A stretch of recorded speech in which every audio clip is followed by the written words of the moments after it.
The simple truth is you don't need a diet plan. What you need to learn to do is how to generate a shopping list.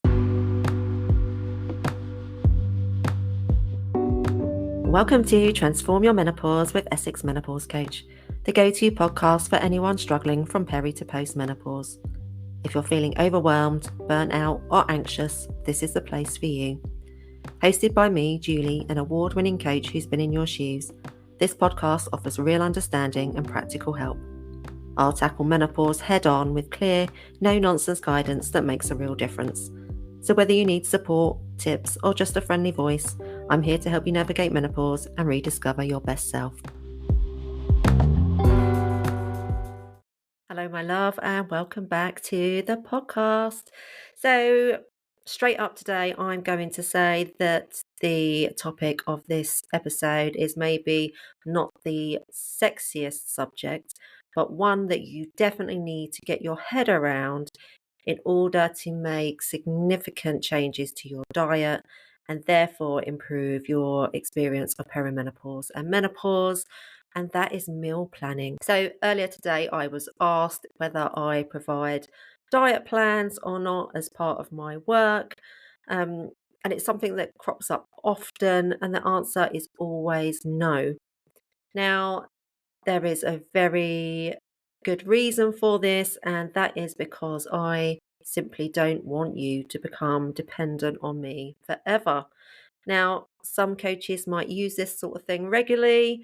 It's a nice generator of a regular income where you keep coming back for more, but not here, not with me. I want you to be successful in the changes you make and successful in the longer term. The simple truth is you don't need a diet plan. What you need to learn to do is how to generate a shopping list.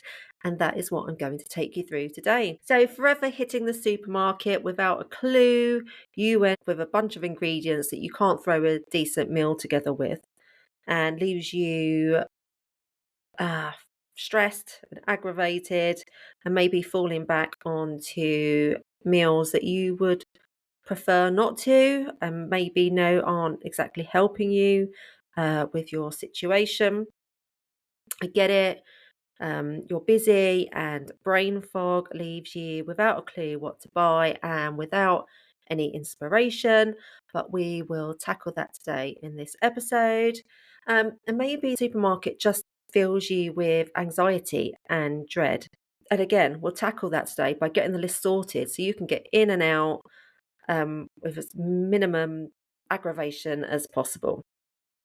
Okay, so our lifestyles are all so different. So it's not that often that you will hear me talking about how I like to do things. Generally speaking, I prefer to explore with you what would work for you, what ideas you have, what goes on in your lifestyle. But today I'm going to run through how I do things to give you some guidance, but still enables you to adapt this to your needs. And I need to be honest and hold my hands up here too. Meal planning is an absolutely essential part of my week. And if it doesn't happen, then it's guaranteed that not just me, but the whole family won't eat as well as we all would have liked. Also, I don't do any calorie counting. It's unnecessary. You'll end up causing yourself loads of aggravation and excluding foods that you shouldn't in order just to meet this random number. Um, and eating in the way that I recommend means you have flexibility and allows you to be guided by what you enjoy and how much time and energy you have. So I would say let's leave it there and let's dive straight in. Okay, your starting point. I have one specific day of the week that I always do my shop on. I do one big shop, and generally speaking, that will be on a Friday or a Saturday. You might prefer to split this into 2 days. It's entirely up to you. But having a specific day gives you something to aim for. It takes any thinking out of it. You know that on X day, you're going to do the shopping and you need to have a list ready and prepared to go for that day. Now, the day before this shop is when I write my list out. Um, And the list itself, generally speaking, is only our evening meal. And I won't do 7 days a week. I will only do Monday to Friday. This means that if we don't eat a meal for a specific reason, this can roll over to the weekend. And it gives you that flexibility that I was mentioning. Things crop up. You don't want to create any waste. And like I say, give you flexibility to make changes. But also something else you need to think about and build into your way of life is finding out where everyone who's going to be eating is and when. So a family calendar is a great idea so you can see who's getting in from work at what time, who's going to be there to cook, um, do you need to be ferrying the kids about anywhere? Who's got sporting activities? Who's got a meeting they need to be at? And this really helps you plan your shopping list and again reduce any waste. The next step is finding your inspiration. So get your cookbooks out. If you don't have any cookbooks, who do you like that you see on telly? Who inspires you? And maybe you could go and pick up their latest book. But also, you don't have to be spending money. There are loads of recipes and inspiration that you can get for free on Facebook, on Instagram. I use Pinterest a lot. Um, you could also pop on over to my own website, essexmenopausecoach.com, where I update every month with 3 new tried and tested recipes. So there's loads of different places that you could go to. Ask your family if there's anything that they particularly fancy. Is there anything you fancy that week? And this can help guide you towards some recipes that you know that you'll enjoy. Also pay attention to timings or how much hands-on time there is. So this gives you again builds in that flexibility so you don't get the waste. This part of the process can take me up to an hour. So you do need to allow yourself the time to do that.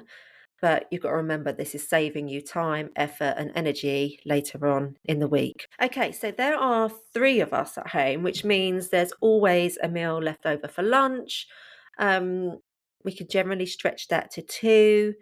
And this is where I add in staples to my list. So, store cupboard essentials, fridge essentials, ingredients that can bulk up lunches, but are also providing benefit to our diet and ultimately improving our health outcomes. So, things like fermented foods that can stay in the fridge, sauerkraut, kimchi, kefir, salads, beans, pulses, eggs. You can use pouches of rice. Like there's loads of different various grains that you can get now in the pouches, and this is time saving too. So you're cooking one meal, like for dinner in the night, and getting ahead of the game by getting tomorrow's lunches done. They're all packed up, ready to go.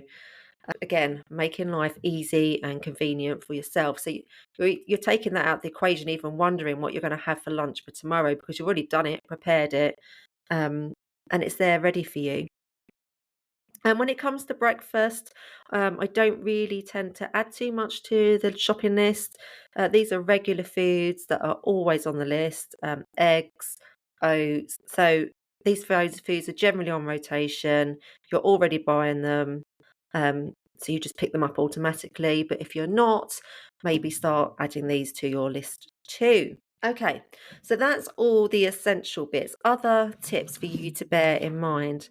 So when you're writing your shopping list, I recommend getting the items in the aisle order. So the order in which you walk around the supermarket. This makes the shop as quick and easy as possible for you. You know, you're not having to walk backwards and forwards up the shop because you've forgotten something. Try to focus on variety. So, including a new recipe here and there is great for your gut health, improving your health outcomes generally. But we know, particularly, the cognitive and mental health side of menopause, that it particularly supports in those areas. Having the ingredients on hand alone will mean that you cook more. There's lots of discussion on social media and everywhere else at the moment about ultra processed foods. Um, I think this is causing people a lot of stress and worry, but I don't think you can totally avoid these in your diet. But if you're cooking from scratch most of the time, I don't really think this is an issue. We need to come away from this idea of perfection. It's not possible to get everything right.